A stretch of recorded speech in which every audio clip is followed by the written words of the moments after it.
Welcome to The Clopen Effect, a retail podcast. Thanks for hanging out with us today. I'm your host, Meredith. And I'm your host, Cass. Let's have some fun.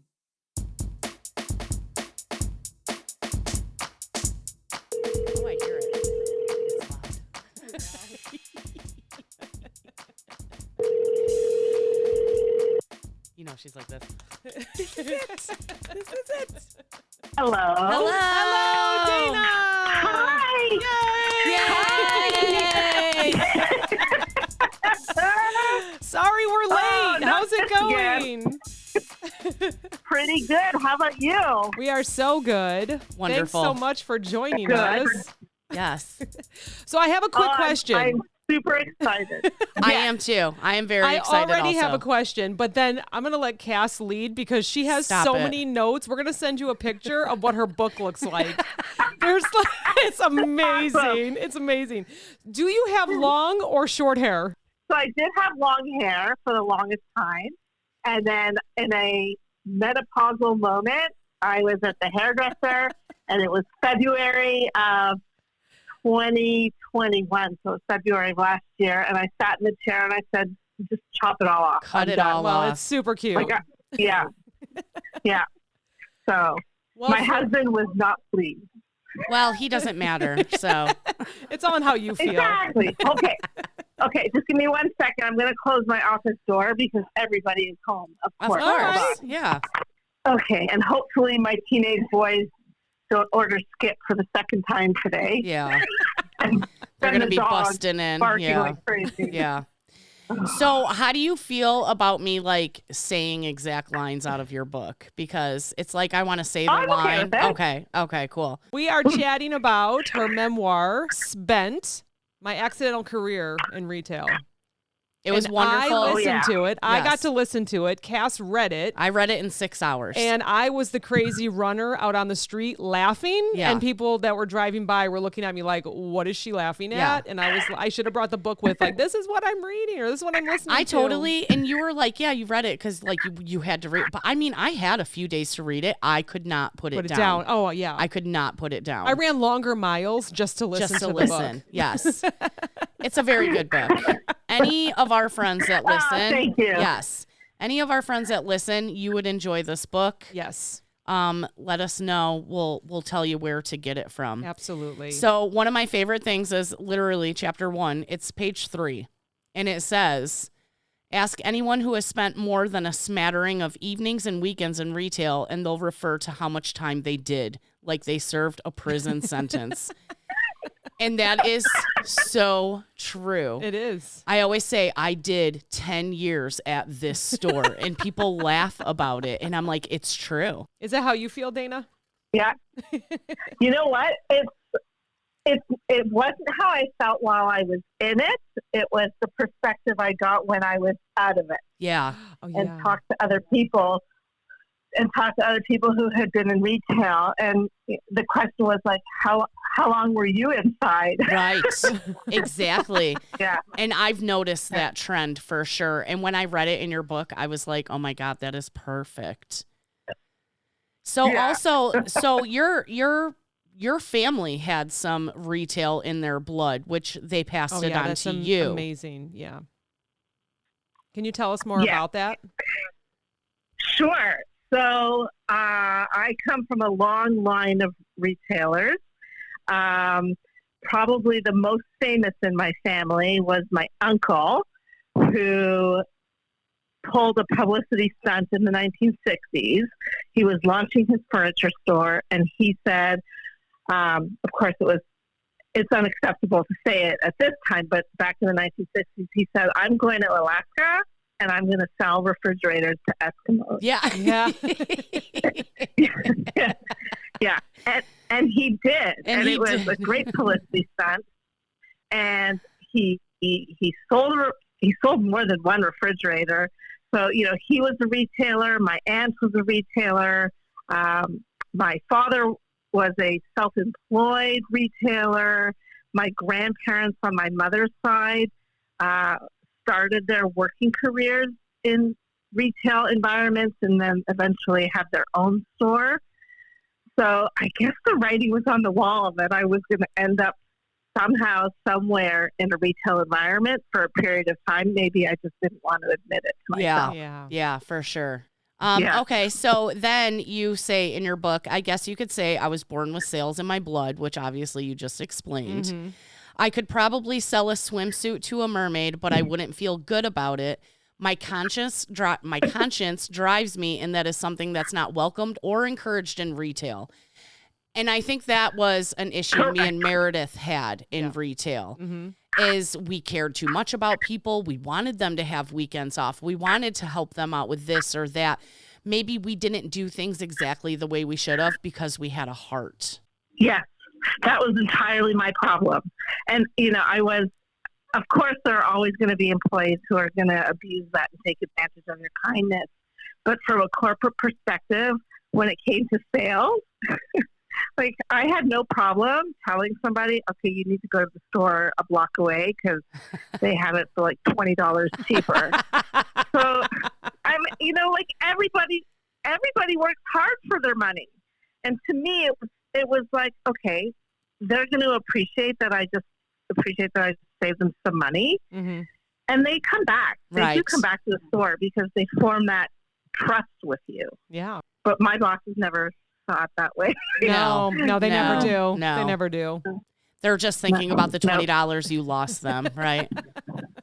Exactly. So chapter 4 is kind of talking about a lot of your jobs. And I am interested in your telemarketing job that you did not last very long at. Mm-hmm. Oh, I didn't even make it to the end of the shift. Like, I think my shift was like 4 hours, and basically, like, you don't get any training. They're like, hey, okay, fill out your tax paperwork, and then go sit at that phone over there, and the script is there, and just start making phone calls. Yes. And read off the script. And it was terrible. Like the first phone call I made, I didn't get beyond mispronouncing the person's last name before they hung up on me. They were like, "Thanks for interrupting our dinner." Right? Yeah, and it's just like, okay, like how do I make money doing this if people are just gonna hang up on me? And it just felt so gross because the script is intended. I mean, everybody's had telemarketers who refuse to take no for an answer. Right. Mm-hmm. And they're scripted like that. And it just felt so horrible to me. And I was seriously considering, quietly calling one of my friends and pretending it was a sales call and saying, like, I need to have an emergency now. Yeah. But I just, yeah. And then you were like, so screw that. This isn't even worth it. You just like, I'm out of here. Yeah. I think I was there for just over an hour. I think I spent 10 minutes on paperwork, 15 to 20 minutes in anxiety mode over, I have to call strange people and sell them stuff. What was I thinking? That is so amazing. And the remainder of my time trying to conjure an excuse to leave before I just said to the supervisor, this is not the job for me. I'm out of here. And that's amazing that you recognized it that fast. Did they pay you for the 4 hours? Oh, yeah. God, no. They did not. And you know what? I was a kid, and I wasn't going to even be bothered chasing them for that. So yeah, not worth it. They probably never even turned in your tax paperwork. They were like, no, we're not even bothering with that. Oh, for sure they didn't. And I'm sure that the next week they had completely moved offices again. Like, it was so shady. Oh, it was one of those. Yeah. Oh, yeah. Oh, that's funny. So the next person I want to talk about is Liv. Liv was an amazing character in this book. Mm-hmm. And it's even better that she's a real life person to me. She was amazing. Yeah. And probably the best thing she said that I loved was being rich didn't mean you were immune from being a weirdo. Yeah. And she said... She had some great stories. Yeah. And she said, you know what, Dana? They are just people whose jobs are different from mine. And that's how I always felt Yeah. in retail. Mhm. You know, you get those hoity-toity people and you're like, whatever. You poop too. Right. Yeah, exactly. Yeah, and you know what? Her words stuck with me throughout my entire life That's about amazing. how they're just people. They just have a different job than you do. Yeah. So it's even in current day situation now that I'm long out of retail, her words will come back to me in certain situations. Yes. Did you have to change any can't- names in your book? Oh, I changed all the names. Okay, Oh, I was okay. wondering about that. I didn't Yeah. know if you had to ask for permission or Yeah. if you changed all the names. Okay. No, I didn't ask for permission for, number one, I'm too lazy to go through that and try to find everybody. Right. Because as you probably know, in retail, turnover is ridiculous. Yeah. So there was no hope for me to find somebody that I worked with 20 plus years ago. Yeah. Mhm. So I thought, you know what, I'm just going to change all the names. The people who will read the book and will be able to identify themselves Yeah. are people who are in my close circle anyways Mhm. and don't care that I mentioned them or changed the name. Right. Yeah. Right. Yeah. So after your stint as a telemarketer, because we really didn't even talk about your first job that you got fired from, which was amazing. I love that. Yeah. But then you went to a casino. I did. So I loved this Oh, story. yeah. I love this story about Sister Mary Elizabeth. Yeah, I love it. We probably shouldn't talk too much about I know. it. I just 'cause I wanna want read people to read everybody the the book. book. Yeah, I just want to read the whole damn book while we're but here. that was one of my favorite. Mm-hmm. So you know what? We're going to leave everybody hanging on that one. We're not going to tell you about Sister Mary Elizabeth. You're going to have to read the book to find out about her. Yes, Because great. it's Yeah. such a good story. It's like a bad joke. Like a nun walks into a casino, right? Oh gosh. It is. It's so good. And the way that she tells the stories, like I the way know. that you tell the stories in the book, I can just picture I know. everything. I can I almost know. smell the Yeah. casino. You know what I mean? And I also would like to Yeah. mention that I feel like throughout the book and your life in retail was that you were hot and sweaty. Yes. That is my life. That is my Always, life. right? Yes. I feel like it's Polyester. mentioned a Why? few times.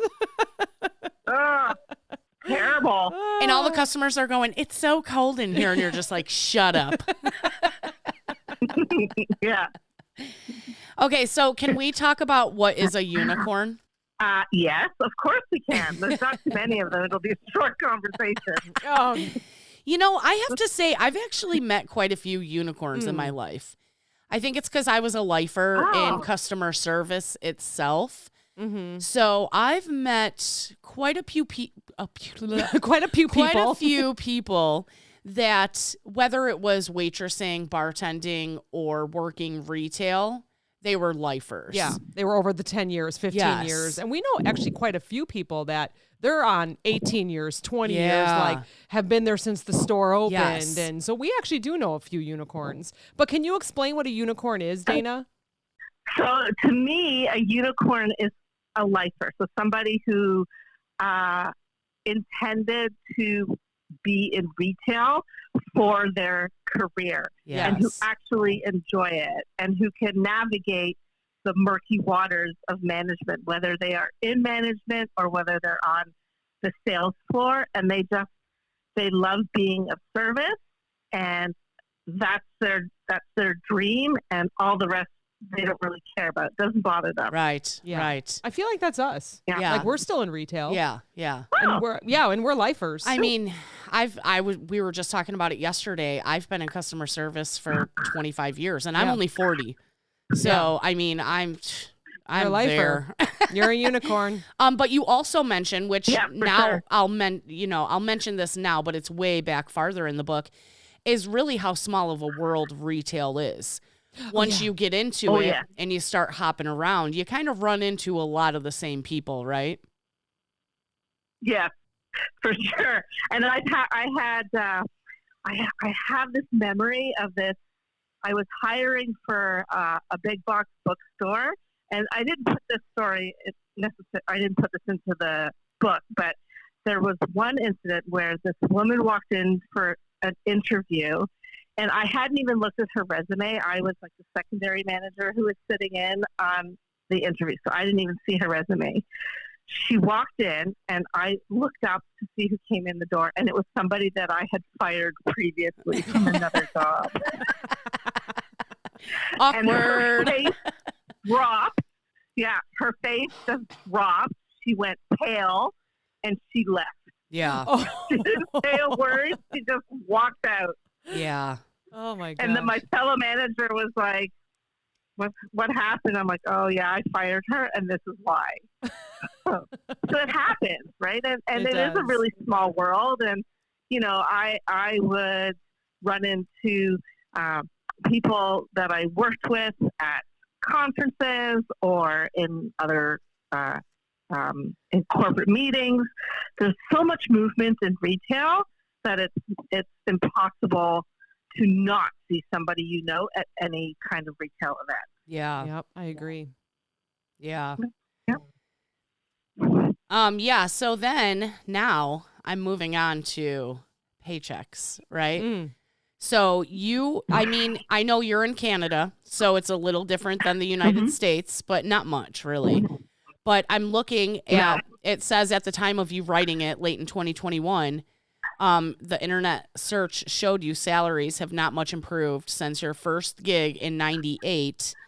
The salary range for store management is between 40 and 70,000 a year, which is really, I mean, I think your guys' housing and everything is probably pretty similar to where we live, and it's pretty mediocre, It is very mediocre. And I listened to the your episode about the best jobs, and the salaries and the vacancies, and I was bored at some of the salaries, and I wonder how people still to this day can live on those kinds of numbers. Right. Yeah. It's hard. How do you survive on that? I know. Here's something else to chew on. If management pay is so dismal, consider the wages of hourly workers, right? Yes, exactly. So it's not easy. Maybe salaries are starting to improve, and of course it depends where you are. Yeah. In North America, here in Canada, we have a much higher cost of living, and that always surprises my American friends when we talk about the price of a gallon of milk or a gallon of gasoline. I know that let's talk about gasoline, which is like maybe $3-4 a gallon. Mm-hmm. Yeah. Now we pay over $6. Oh wow. Oh wow. Yeah, we're bitching about $4 a gallon. Yeah. Mm-hmm. Yeah. Yeah, but you're making the same level of money. Well, you know what though? Numbers, right? You get free health care, so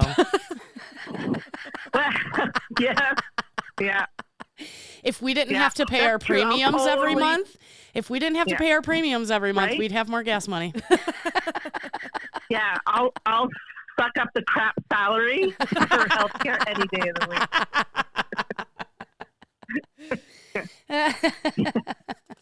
I'll tell you that my anti-anxiety drugs cost me nothing. Right. Exactly. Yeah. Come on, everybody at the Clopen, I had to bring it up. So, and this is another big thing too, is whenever you move to a new company, you blindly accepted the salary. It was more than you were making before, right? And that's all that mattered. Yeah, absolutely. Like I was young and ambitious, and more money is more money. I didn't care about perks and that bullshit quality of life that they feed you. And, management, your quality of life doesn't exist. No. So, yeah, of course I was chasing more money, because when you're young and ambitious, that's the sign of success. Yep. So, yeah, it was about money at the beginning, and then the deeper I got into retail and when my aspirations changed, then it wasn't so much about the money, it was about moving up in a company. Yeah. Yeah, because you really, your whole career, you pretty much aspired to be I don't know what you guys call it. We call it like a store director, right? Or even like a district manager or something like that. Or were you planning on going even higher than that? No, my ultimate goal was to be director of merchandising. Okay. That was my holy grail. Yeah. And did you ever get it? No, I never got there.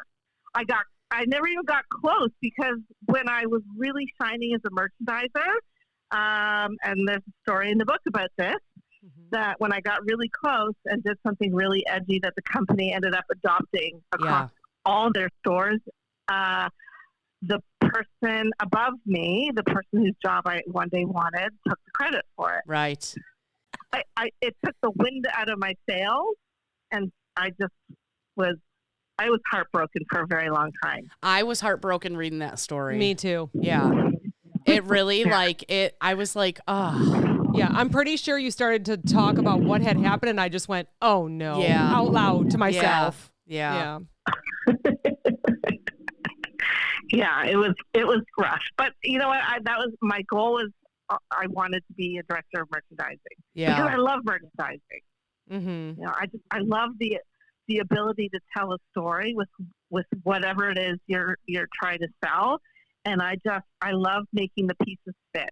Yeah. Yes. And even after I'm out of retail, okay, I'll tell you the story about Home Depot with my husband. Yes.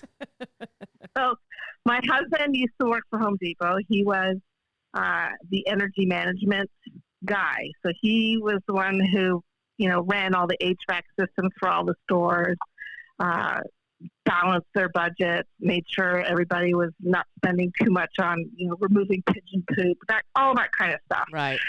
So one of his big projects was changing out the lights in all the Home Depot stores to these new, I don't know, they were called T5s or something. I wasn't really listening, but anyway, it was a big deal. He saved the company tons of money on lighting costs, et cetera, et cetera. So he took me in one day to show me these new lights installed in a store so that I could see the difference and how much brighter and warmer the store felt. And while he's showing me these lights, we're walking down the garbage can aisle, and the clip strips are either they're empty or they have things like light bulbs attached to them. And I lose it.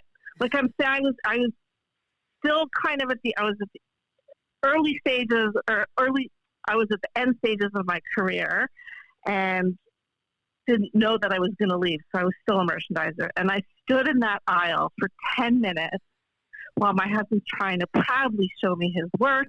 And I am yelling at him, like it's his decision, about the merchandising and where are the garbage bags? The garbage bags should be on the clip strip. Why do I have to walk 7 aisles over to get the garbage bags? That doesn't make any sense. Why are there light bulbs here on the clip strip? Like I just went, and then I kept walking down the aisle, and it was like, why is there crazy glue? I don't need crazy glue for my garbage. It's amazing what different eyes see when they're in the store, right? Exactly. Yeah. Yeah. Oh, that's so awesome. I always get very annoyed by what's on the clip strips also, because it'll be like those bath loofahs over by bread. I mean, clip strips are kind of invisible to us anyway. Right. Yeah. Like they don't really, we kind of acknowledge them, but they're not I don't think they're a huge moneymaker for stores. Right. But I sometimes wonder that if you had relatable items in the right area on the clip strips, would it make a difference? Right? Like you're probably right. Instead of, I mean, instead of having a package of cute little plastic spoons in the deli area, maybe have, I don't know, turkey cooking bag. Yeah. Mm-hmm. I wonder if they were well merchandised, if it would make a difference. Sometimes I see them, they make sense. Sometimes I see them, they make no sense. Yeah. Mm-hmm.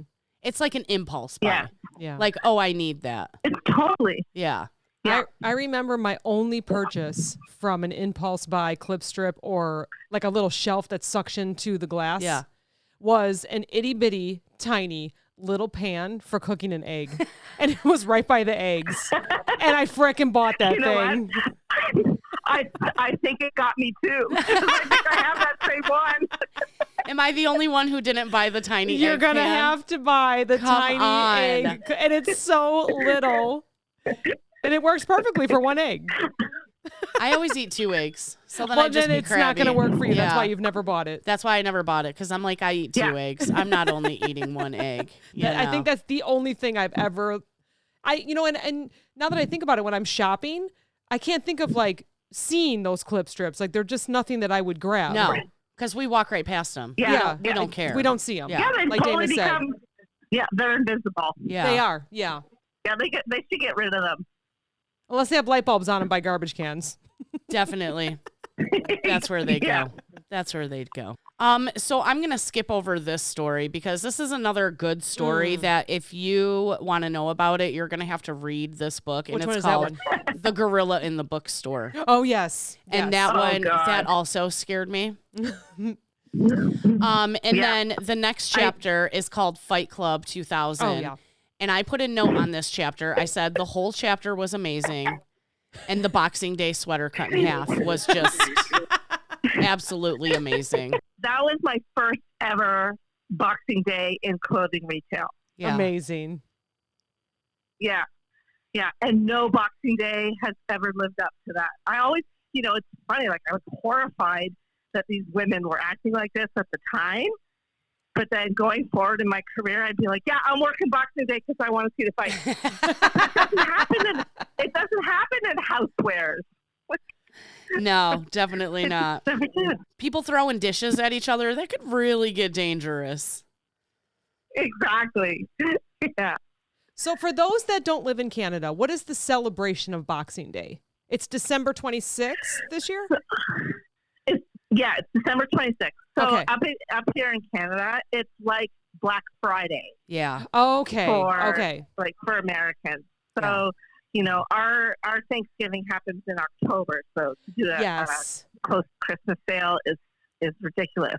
But this is a big deal in Canada, and I think the UK also does this Boxing Day where, it's like deep discounts and everything's on sale and people are lining up for hours. Yeah. And it's chaos and pandemonium. And as a customer, I hate it. And as a manager, it's kind of exhilarating because people are super excited. Right. Yes. And nasty. Those two ladies were definitely excited in your book. So looking forward to hearing what others So I- say about that story. Yeah, I don't know how much you want me to tell from that chapter. We're definitely going to leave that people- one. Yeah. We're going to have to Discover it. go. They yeah. need to read Okay. it. Yep. If y'all want to hear what happened, you're going to need to go read it. So on Boxing Day, does everyone Yeah. get off except for those that work in retail? Yeah. Okay. Yeah. It's what we call a statutory holiday. Okay. So, like, all offices are closed. Costco is closed. I think Costco is like the only retailer up here that will not open on these holidays. Yeah. Okay. Okay. So, Very yeah. interesting. So you guys have Yeah. a Thanksgiving. I thought we were the only ones that celebrate Thanksgiving. Oh, no, we do our Thanksgiving in October. I think it's the second Monday in October. Mhm. Okay. Mhm. Because when I was younger, I thought the whole world celebrated Thanksgiving because I just, Yeah. that's living in the United States. You always only think about yourself. So, Right. Yeah. Well, I feel like everyone celebrates the same as us. Yeah. And then when I see something on socials, because I have a friend that lives in another country and they're celebrating something, I'm like, wait, can I celebrate Why that? aren't we celebrating Yeah, I that? want to celebrate that. How come I don't have the day off? Right. And when I grew up, we didn't do, like, my mom was a single mom, and we did not do a big Thanksgiving dinner because there was nobody really to invite anyways, and she was done and wanted the day off, and I don't blame her. Yeah. But yeah, I didn't grow up with Thanksgiving dinner, and then when I got together with the gentleman, I'm using that term loosely, who would end up being my first husband and my only ex-husband. His family did Thanksgiving, and I was like, "Oh, this is awesome!" Like, I I didn't even think to ask, like, I mentally prepared for it. I was like, oh, I know what I'm going to say. I'm thankful for. And, I just had this whole illusion of what it would look like because the only experience I had with Thanksgiving was what I saw on TV and movies as American Thanksgiving. Yes. So, and let me tell you, it was not bad at all. Yeah, our Thanksgivings here in the United States are nothing like the movies either, so don't feel bad. Yeah. Okay, so the next thing I want to talk to you about, I was very excited to read. And it's when you moved to Illinois. That's where we are. Oh, my gosh. Another great story. Yes. I do want to touch on this one a little bit if you're okay with that, Dana, because that was excellent. Of course. I was like, man. Bloomington? I know where Bloomington is. I didn't. Well, no, if you're not from Illinois, you don't. I mean, there's people in Illinois who don't know where Bloomington is. You know? Oh my gosh. Can you chat a little bit about that story to share with our course. listeners? Oh my gosh, that one is just fabulous. Yeah. Yeah. So how I ended up in Bloomington, Illinois was I was hired to work for Old Navy as a manager. And at the time, Old Navy was not yet in Canada. So they had to send all the managers to the stores in the United States for 3 months so we could be trained on everything from, management style, operations, merchandising, staffing, everything. So before we were sent to the United States, we were allowed to pick 3 locations that we wanted to go to train. So being from Toronto, which is just north of New York, of Buffalo. Yeah. I was like, this would be great. I can go to Florida. Maybe I'll spend some, because we were going from January to March. So I was like, this is great. Maybe I'll get to go to Florida. I made my selections carefully. So I really wanted to go to Hawaii, but I think there was only one Old Navy probably on Oahu at the time. Yeah. And I figured, there's not a good chance to do that, to get to go to that store. But Florida seemed viable because there were like tons of Old Navy stores in Florida. I didn't want to pick Georgia because Atlanta did not thrill me at all. No. I knew Florida for a long time. I spent my youth going to Florida for a Christmas vacation, so I was familiar with it. So Florida was like my first choice. And then I had chosen Washington State because I was under the impression at the time that Pacific Northwest had really mild winters, which they do, but it rains a whole lot. Right. I know that now. Anyways, so I made my choices, and the letter came.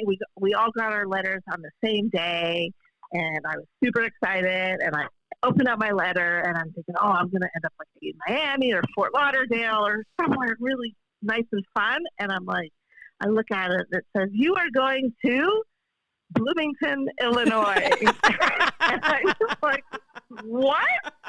Where is it? Because this was like the old days, early internet days where you couldn't even get MapQuest. Like, it was horrible. I had to go to like an actual atlas, like a road map, and look up where Bloomington, Illinois was. So, of course, I'm not a cartographer, and I see where it is. I'm like, that's not bad. It's just a little ways off from Chicago, so we can go to Chicago all the time. That'd be great. But no, that was it's a couple hours away. Yeah. Yeah. I mean, don't get me wrong. It's like once you make the drive a couple times, it doesn't seem so bad. But then, it's not that close. Yeah. Yeah. So we won't tell the listeners everything that happened for sure, on that trip. To listen, Because let me tell you, that was a shit show. It was, I think it was a complete shit show. Was that chapter called Red Flags? I can't remember because I think she counts it down. Red flag 1, red flag 2. Red flag 1 when you start a job, Right. Yeah. So one of my favorite things. It was brutal. Yeah. Oh God. It was. I could just imagine. I travel for work now, and it's a pain in the ass. I cannot imagine leaving the country, first of all, going to another country, and then like it being such a shit show. I probably she went through. would have just went back home and said, fuck that. Yeah. Which is probably what we you were should have close. done, but I'm not here to judge that, you know. Right? Yeah. Well, you know what? It wasn't all bad. Like, yes, the whole experience kind of was indicative of the company as a whole and how that rolled out. But I mean, there were a lot of great things. Like, I made some good friends. We went to Peoria all the time because that was where the clubs were. Yeah. We went dancing like all night when we could on the weekends in Peoria. And that was the first time I ever got to see a Walmart superstore. Okay, because I'm going to say Emmett, who helped you out a little bit, getting checked in and everything, he said, y'all be careful. Thursday night is fight night at Walmart. You hear any shouting, you run from the gun. Right? And you were like, what the hell does that mean? Yeah. Yeah. Right? Because guns are not a thing here in Canada, unless you're a hunter. Yes, then yes. it's different, right? So just like, you know, the guns are so casually carried in a lot of states is kind of shocking. I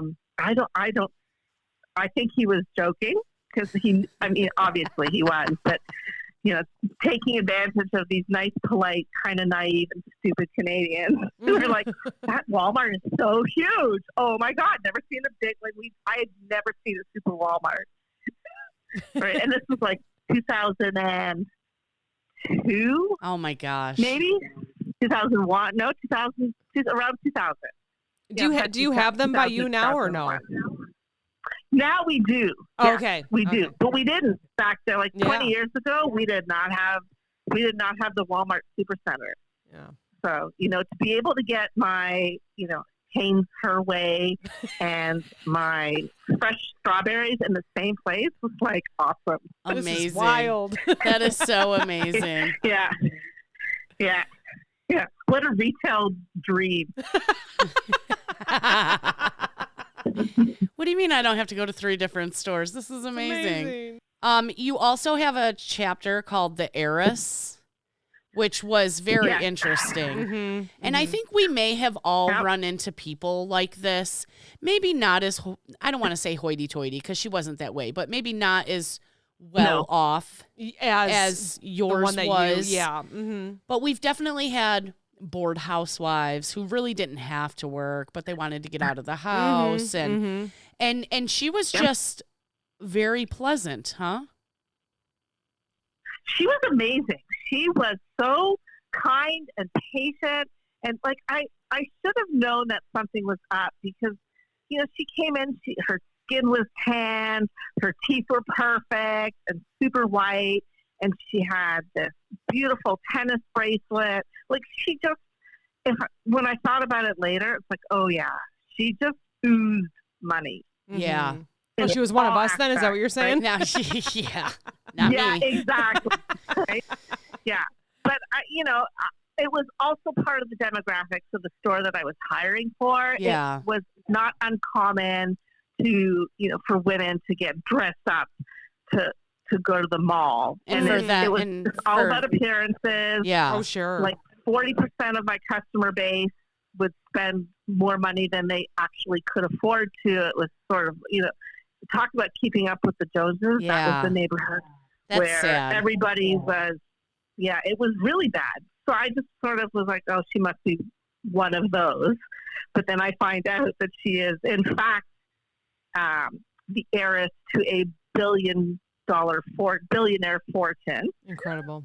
And she was like she was the best, one of my best hires. Like, obviously, if I gave her an entire chapter, it's because she surprised me at every turn.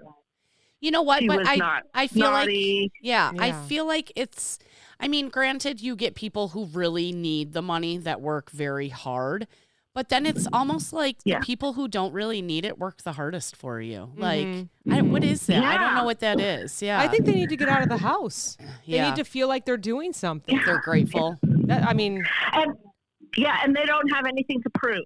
Right. Right. right? So there's no ambition. They want to come in, they want to do their job to the best of their ability, and they want to go home. Yeah. And there's nothing me, riding on this income. Why don't I Right? have $1 billion? Because that's me. I go in, I do my job, and I go I home. know. Right? 100%. She just wanted out of the house, and she didn't want to run the family business. Mm-hmm. And this was it felt right for her. Yeah. And she was an amazing employee. Oh, Yeah. that's great. Yeah. Can you tell me about the 9 circles of hell? Oh, You know, if I had God. a little more time, I was gonna make my own 9 circles, but yours were very good, Yeah. very good. Okay, hold on. I gotta go get my copy so that I can read them in the right order, but not read them. I'll talk to. Hold on. Okay. We're holding. So the only copy that I have left on my shelf is my author proof copy, Oh my gosh. which is all. Yeah. So I sold out of all my copies, and I just have my rough copy here. I love that. Well, That's so cool. for It me, just it's on sounds page so it's cool. on page 131. Yes, exactly. Okay. So the 9 circles of retail hell, which is very loosely based on Dante's Inferno. Yes. Okay, so here we go. So the first circle is that's the easiest one. That's taking the job without knowing any better what you're getting into. Right. Mhm. The Which second you circle can I just say you did many times taking the job without knowing many any times. better. Many times. Like you think I've learned, but no, I did not. Yeah. No. Yeah. So the second circle is being excited about getting an employee discount and dreaming about all the clothes you're going to buy before you realize you have to buy the clothes because your company requires that you wear their clothes. So it's not a choice. And you cannot extend that discount to your friends, by the way. Your family, yes, but your friends, no. The third circle is this is when things you start really questioning, why am I doing this? Because you have spent 45 minutes folding T-shirts and you're watching the customers just pull the whole display apart gosh. while you're still working on it. Yes. I feel that in my Right. soul. They don't even care. Yeah. Yeah. Yeah, no, not at all. The fourth circle is dealing with management who wants you to work faster, Mm-hmm. but with less hours. Yeah. Yeah. And they keep cutting those hours back because we do this stupid thing, right? We do our job Right. and we get it done. Oh, you mean I used to have 5 hours for that job and now I have 3? Well, that's impossible. Mm-hmm. But I'm going to get it done anyways. And then 2 months later, they're like, oh, you know what? You did it in 3, now do it in 2. Yup. Mhm. Yup. So, yeah, we put ourselves in that circle repeatedly. The fifth circle is the cash, working at the cash register and handling the return, Yeah. which doesn't sound horrible, but if you've worked in retail, you know that returns come in all, I don't know how to kindly say this, but Just say it. there are things that are used, Yes. things that are used and abused and Mhm. brought back, and you're expected to handle them. Right. Mhm. Yeah, the sixth circle is getting your annual performance review that sings your praises. You did such a great job. We love it. You're amazing. You're an active team. We're not giving you a raise. Yup. Mm-hmm. Or That's we're going to the give you a circle. 20-cent cost of living raise. What the hell is that? Right. Right? Yeah. Thanks. That buys me a quarter of an egg. Yeah. Yeah. Yeah. The seventh circle is going to a job you hate every day and choking back the violence that threatens to explode from your body. I felt this one down Yeah. deep. Yes. For real. Yeah, right. So that could also be taken as a sure sign. It's time for you to get the F out Mm-hmm. and move those somewhere else. 'Cause Yeah. it's not going to get better. Yeah. The eighth circle is taking spit in the face as a customer yells at you for not telling her silk is dry clean only. or any of the ridiculous things that the customers will give you shit for that you have no control over. Right. Right? Yeah. I was here at 8:00 in the morning. Why wasn't your store open? Yeah. Because we open at 9:30. Yeah. But I was here, and that's all that matters. So you should have opened. Yes. Yeah, you should have known this. Yeah. Right? And the ninth circle is the fitting room. Which is so pleasantly put. It's just the fitting rooms. Yes, just the fitting room. And if you've ever worked in clothing retail, that's all you need to know. But if you've never worked in clothing retail, imagine every bad pornographic scenario, and that does happen in the fitting room. Ooh. And yes, imagine the chaos of 2/3 of a store just being left in one space that has 8 rooms. Yeah. 8 little rooms. Like, it's so, especially on sales, it's so overwhelming. Yeah.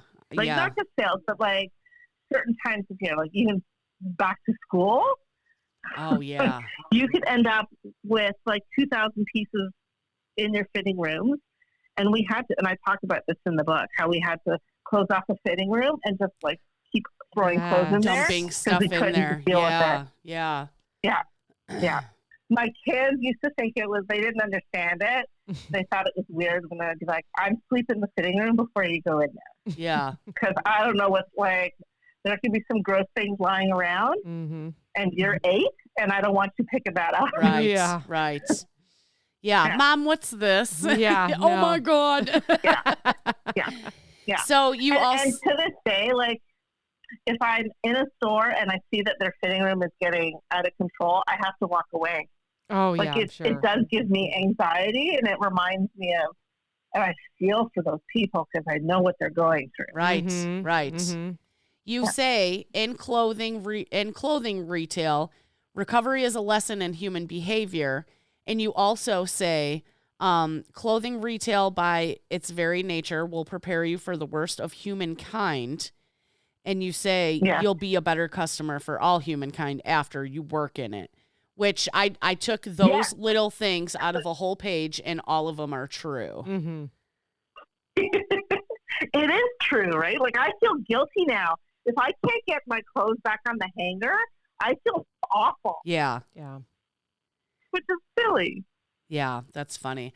But well, because you're not the type of person that says, oh, well, somebody gets paid to do that. Yeah, well, they get paid to do 800 other things too. Right.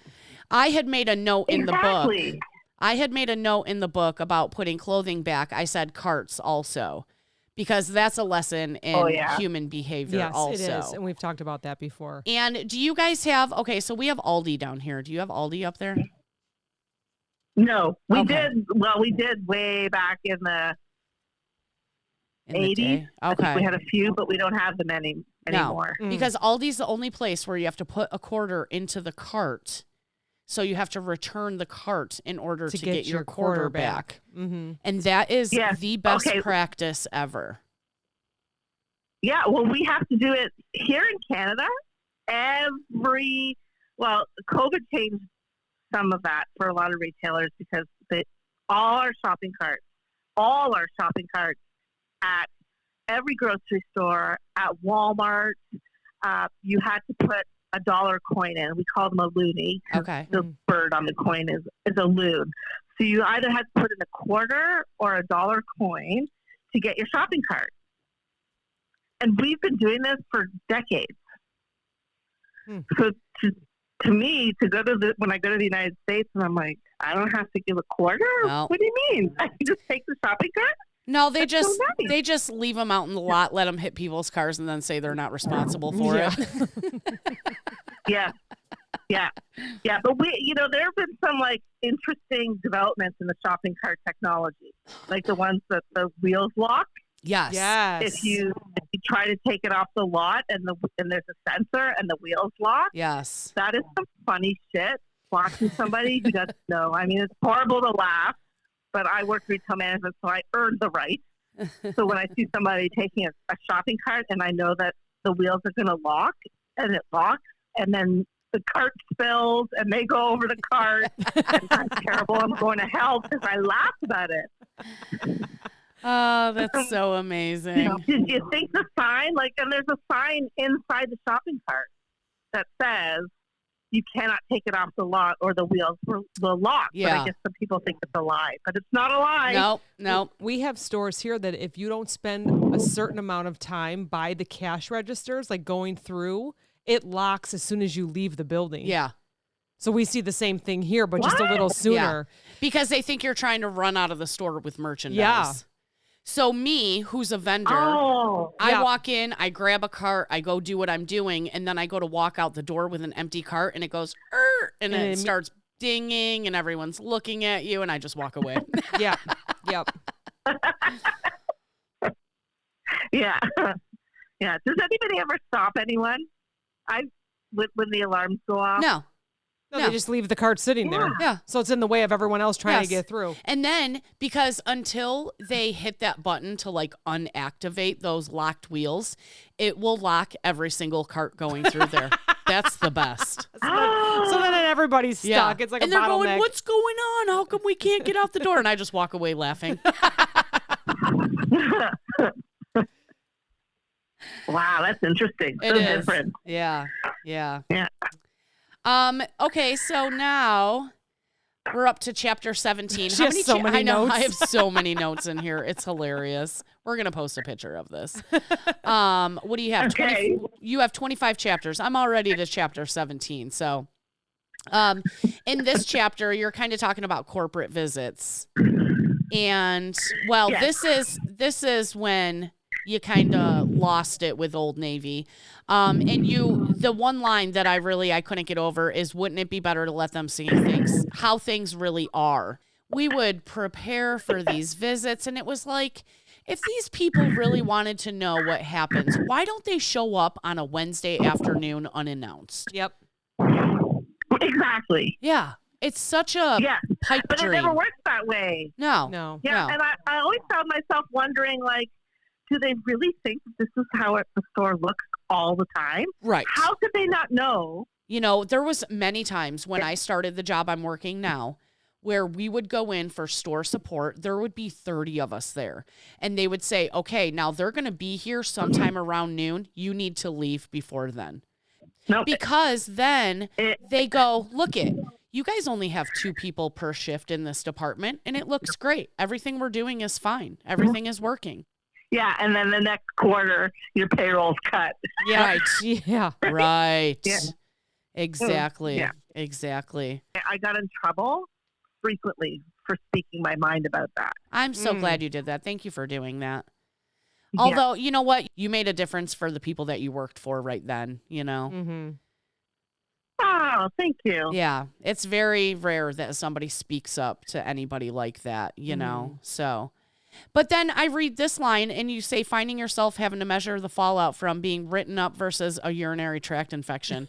Come on, take your bathroom breaks. Oh. Yeah. It's the It was worst. police. Yeah. It was awful. Awful. Just, I'm a grown woman. I have to ask permission like I'm in 3rd grade. Right. Yeah. Right. To go to the bathroom. That's ridiculous. It was so punitive. And, being written up for eating an apple, come on. Yeah. Mm-hmm. Oh, Yeah. yeah. Yeah, that was disgusting. It just made me so crazy that I would get written up for these things. But on the reverse side, never got a pat on the back for all the good things I did. Exactly. Mm-hmm. Yeah, I wanted frustrating. to go find the narc at that store and murder when you told that story. It was that really. I had so many emotions reading this book, honestly. And then, okay, so like you said, you felt like you were going crazy. Like, I'm getting written up for this. This is nuts, And sometimes you are like, am I nuts? Am I nuts for complaining about this or doing it this way or whatever? And it just validated some of those am I nuts feelings, okay, we're all a little nuts maybe. Yeah. It's like the ultimate gaslighting. Yeah. Right? You question everything that you do. You're like, wait, maybe I did take too long to eat the apple. maybe I shouldn't have tried to get to the core. Oh Maybe I should have gosh. eaten half. Yeah. Or maybe next time I'll cut it up and like So you can eat it just grab a faster. slice. Yeah. Yeah. That's ridiculous. And it's probably the It's only thing you ridiculous. ate that day. You know what I mean? Like really we're questioning this, you know? Yeah. Yeah. Yeah. Well, it had to be the only thing I ate that day. For me to step off the sales floor, to eat that apple, I needed it. Yeah. Yeah. So, Yeah. This is like a little list of rules that I feel like you ultimately accepted, even though you never did in your heart. And it's do as head office tells you, keep your opinions to yourself, take the blame for slack sales, and do more with less. And I think anybody working retail can relate to every single one of those. And it sucks. Yeah. it does suck. And, the unicorns have no problem with this. Yeah. Because that's, it's just another part of their day. Mm-hmm. They take so much joy in serving the customer. Yep. So that's okay. So who cares about the rest of this? But yeah, it was hard for me to take because I am a people pleaser, but I have this really rigid, my husband would say, very rigid sense of right and wrong. Yeah. Yeah. Yep. And I'm not like, if I was, of course, in hindsight, if I ever made it into the corporate office, I wouldn't have lasted very long, as is evidenced by some of the comments I made through the book. Yeah. Mm-hmm. Right? Yeah. I will speak my mind. I won't tell my bosses what they want to hear. I will tell them like what's actually going on. Yes. And they don't want to hear that. Right. Right. Okay. Two things you said that I loved. This is when you were working at a home goods store, was never ask an employee to do anything you wouldn't be willing to do yourself. I lived by that yes. rule. Same. I scrubbed toilets Same. just the same as they did. Mm-hmm. And then if you cause the problem, you find the solution. And we won't let you tell that story because that story is called Telling a Story, Selling a Garlic Press. And that was an amazing story. Yeah, that was great. That was a very good story. But I agree with you 100% is never asking anybody to do anything you wouldn't do yourself. And I feel like a lot of people forgot where they came from as they moved up and they were just like, that's not my job. You know? Yeah, I don't like that. Exactly. Yeah, it makes me crazy because I'm a big lead by example Yes. person. Same. Right? Yeah. And it doesn't sit right with me to ask you to do something that I won't do myself. I am not I'm not the queen of Egypt. Like I have no reason to look my nose down on any job. I'm in that store and every part of that store is my job. Yeah. Yep. Yeah. And I would never ask somebody to do something that I wouldn't do myself. I have asked people to do things I couldn't do, but that's different. Right. Yes. Right. It says it was a lesson it took you a long time to learn, and retail was breaking the rules, even when the outcome was overwhelmingly positive, is never rewarded. And, you go on to explain, am I the asshole for acting with benevolence while trying to reach new heights in my career? To this day, my answer remains the same. Fuck no. But you talk about, like you kind of were like maybe putting your head person in a hard spot and stepping on their toes by I don't want to say you were acting out, but you were doing what was best for the customer. Mm-hmm. Right. And to be fair, I probably wasn't the easiest manager to manage. Yeah. For my, my district manager or my general manager or store manager. I wasn't easy. But part of being the person in charge is recognizing that you have different personalities at play and playing into their strengths instead of shitting all over their weaknesses. Right. Yep. Right. Yep. Yeah. So I know I'm not easy to manage. And I think I also said in that chapter, would I go back to retail? And my answer again is fuck no. But I think about it sometimes like, like I think about it all the time. Like, my kids are older now, and while I do have a job, I said to my husband, honestly, 3 weeks ago, I said, I don't know, maybe I'll go back part-time to the bookstore. That might be something fun to do. And he just shook his head and said, Hell please no. don't. Please don't. Although the bookstore really was like your original love, right? That was, yeah. And I still maintain to this day that was the best job that I ever had. Yeah. If the money had been better, I would have stuck it out. Yeah. But then again, the company changed. So the Right. bookstore was bought by another company, and then all the jobs changed again. So I wouldn't have had the same responsibilities and freedom as I had. And part of what made that job so great was that I decided what was on my shelves in my section. So you have a whole chapter on returns. I'm gonna let the audience read that one. Yep. And then you talk a little bit about the pandemic and how you were glad that our typically ignored workforce was actually displayed as essential workers, which it was nice in the beginning, and then they cut all that shit off, and then it went back to normal. So that was pretty sad.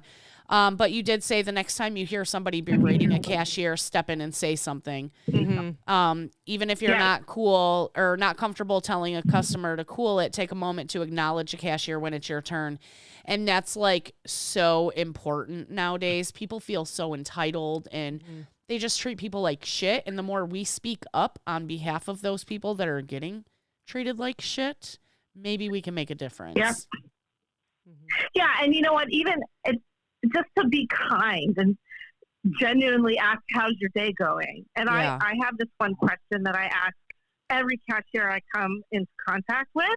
I always ask, is today or Friday? Oh, that's and amazing. They always know, right? And then it's just that one sentence, and they know that I know what it's like for them. Yes. And it changes their entire day, because then, we spark a conversation while they're scanning all the food I need to buy for two teenage boys. So I'm there for a while, so we can have a good conversation. Right. That's so awesome. We'll talk about like this. No, I just had my Friday, or my Friday's coming up in 3 days, or whatever. It's just that's that connection. My thing. Yeah, for sure. So, yeah.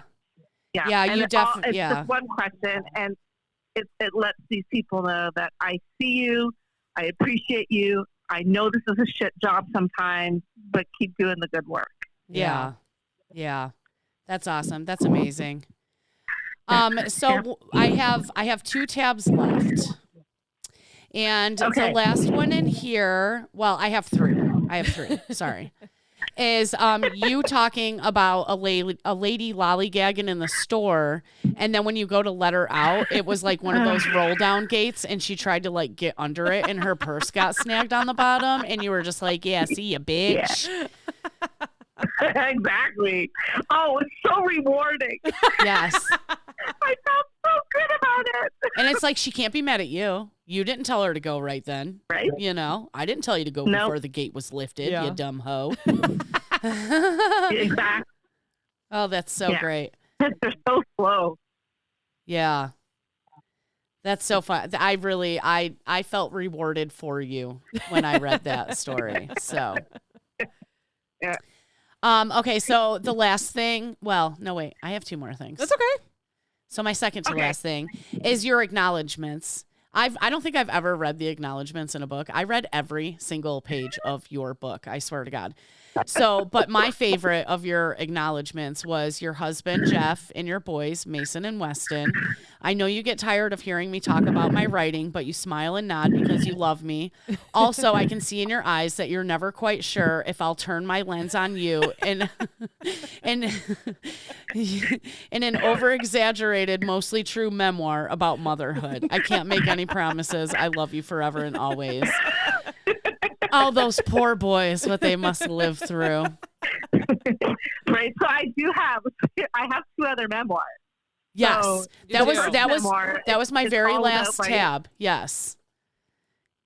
Okay, so it's called The Girl in the Gold Bikini, and it's all about my journey through family and food. Yes. And it's really candid. A lot of women connect with my stories because my mother was a horrible person, put me on my first diet at 10 years old. Yeah, I'm gonna have to read that one. I didn't know I was chubby until she told me I was chubby. Oh, isn't that sad?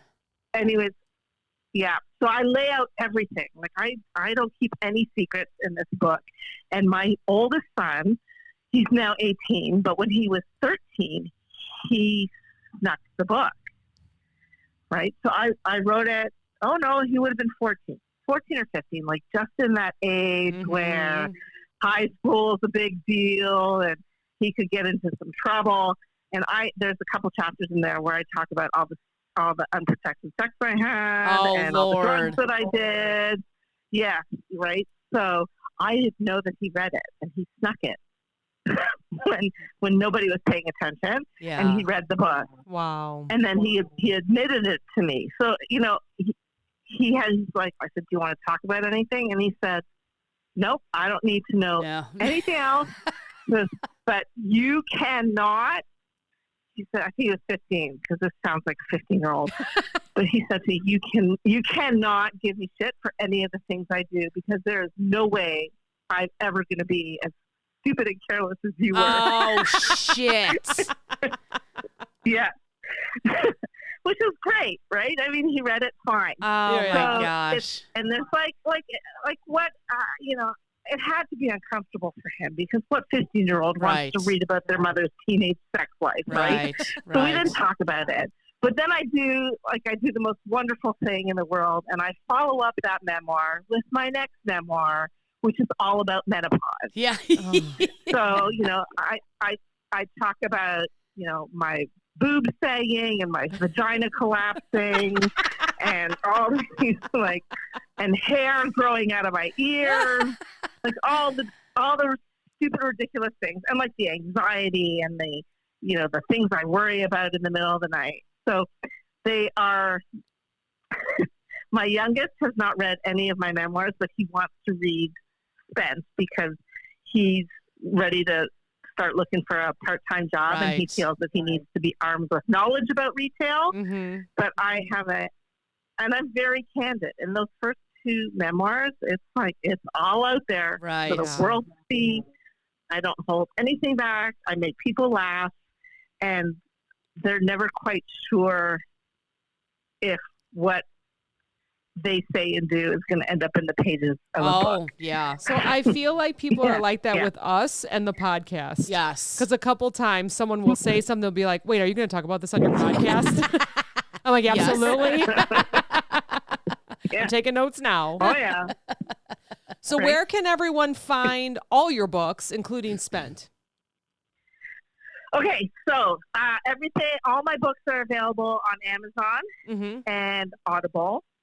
Barnes & Noble online, Nook, Kobo if you have it up there, Walmart.com, and I think that's it right now. So a lot. There's a lot of options for it. So I don't want to hear anybody so nagging because everybody has access to it. Yeah. So. Right. And what's coming up so next? It's available in paperback. Yeah. Oh, okay. So what's coming up next? I was going to say it's available in paperback, audiobook, and ebook. So all formats are covered. Amazing. What's coming up next for me is a bit of a departure from the memoir world. Next year, I don't have a date yet, but in 2023, my first novel is coming out. It's for middle grade readers, so like the 8 to 12-year-olds. Amazing. Yeah. So I have a publisher who in 2021 bought 2 books that I wrote for middle grades. They're not really scientific, but they focus on STEM, that STEM, science, technology, engineering, math. Yep. So the main character is a 11, 12-year-old boy who is really into science, and he sees the whole world through science, and he identifies a global problem. and has to fight the powers that be to prove that he's right, because he's just a kid and nobody wants to listen to him. Right. But he's right. Yeah. Oh, how fun. I think I think I would like that Yeah. book. Yeah, oh yeah. Yeah. We're going to like all of them. We're going to read all of them. of your books. We're hooked now. You got us hooked now. Well, thank you. Thanks, I'm glad. Thank you so much for spending Thank time you. with us. This was so fun. We have been Yes. excited for however long we started for like talking. a month. Wait, hold on. Before we go away, Okay. we have to talk about how did Spectrum get my damn email? Oh, geotagging. Yes. Can you Yes. share that real quick and then we'll let you go, we promise. Yep. Yeah. No, it's okay. I don't mind. The longer I talk, the less I have to be involved in dinner prep. So I'm good. We're ordering pizza tonight. Yeah. Woo-hoo! So yeah, tell me about geotagging okay. because I said something about it on the so- podcast and you answered. Yep. I did. Yeah. So it's called geofencing. And how it works is a business can set up GPS coordinates around a certain area when they are buying advertising or working with Google to build this geofence.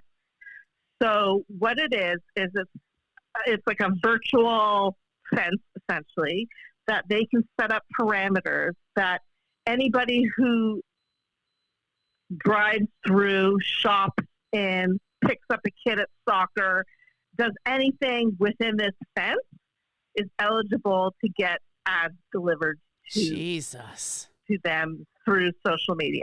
We just have no privacy So anymore. there is no privacy. The best example, it happens to me all the time. And, we think that, this is the thing, so we all think that like our Alexas and our Google Homes are listening to us, but they're not really. The information that's being gathered is being gathered just by how we live our lives and where we go. Yeah. Mm. Yeah. So, yeah. And,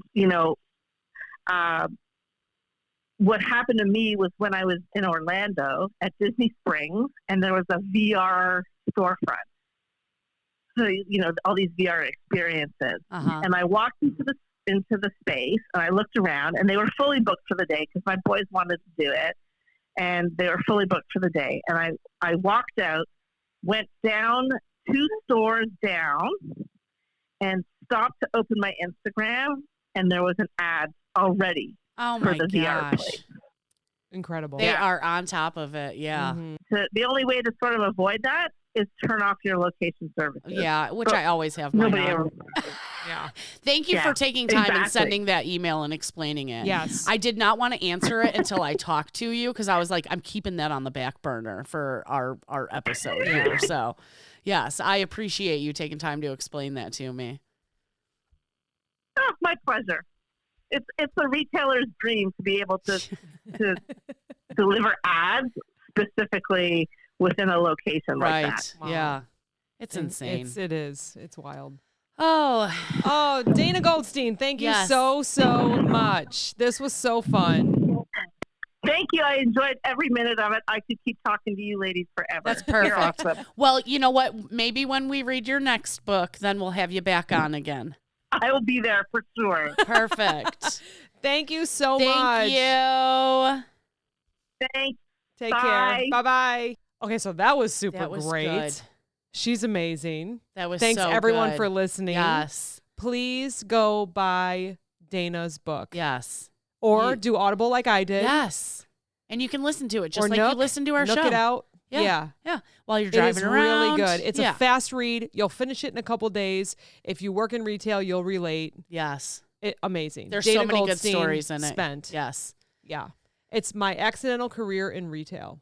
It's so perfect. And on the back it says, I thought I was destined for great things. Turns out I was meant to sell blue jeans. Yeah.